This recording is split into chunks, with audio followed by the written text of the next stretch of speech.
Again என்னோட last video பார்த்துட்டு எந்த கண்ட்ரிக்கு நாங்கள் வந்திருக்கோம்னு கெஸ் பண்ணவங்க எல்லாருக்கும் இந்த வீடியோவோட கடைசியில் தெரிஞ்சிடும் உங்கள் ஆன்சர் கரெக்டாக இல்லையான்னு. அதுக்கு முன்னாடி நாங்கள் தங்கின அப்பார்ட்மெண்ட்டை பார்த்துடலாம்.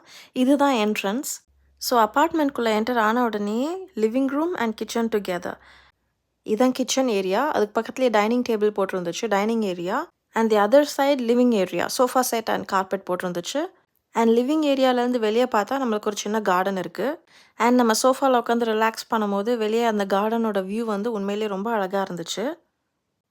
இப்போ வெதர் கொஞ்சம் கோல்டாக இருக்கிறதுனால இந்த விண்டோஸ் எதுவுமே எங்களால் ஓப்பன் பண்ண முடியல. But after a couple of weeks maybe weather ரொம்ப நல்லாயிருக்கும்னு நம்புகிறோம். ஸோ தட் நம்ம கார்டன் ஏரியாவும் நல்லா யூஸ் பண்ணிக்கலாம் தான்.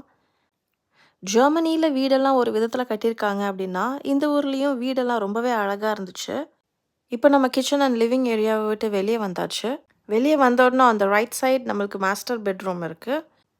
அதுக்கு அப்படியே ஆப்போசிட்டில் பார்த்தீங்கன்னா கிட்ஸோட பெட்ரூம். அங்கே க்ளோத்ஸ்லாம் ட்ரை பண்ணுறதுக்கான ஸ்டாண்ட் வச்சுருந்தாங்க. அதை பார்த்தோன்னே எனக்கு ரொம்ப ஹாப்பி ஆகிடுச்சு. Because it is very much needed for us.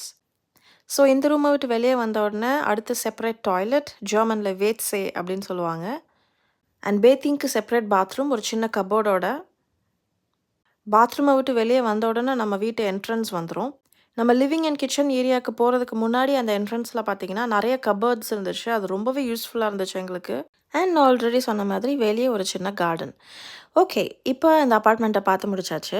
Finally இப்போ நீங்கள் எந்த கண்ட்ரின்னு கரெக்டாக கெஸ் பண்ணிட்டீங்களான்னு பார்ப்போமா? நாங்கள் காரில் ட்ரைவ் பண்ணிட்டு வரோன்னும் போதே நிறைய பேர் யோசிச்சிருப்பீங்க இது ஜெர்மனி பக்கத்தில் தான் ஏதோ ஒரு ஊருன்னு. யா, இட்ஸ் நெதர்லாண்ட்ஸ்.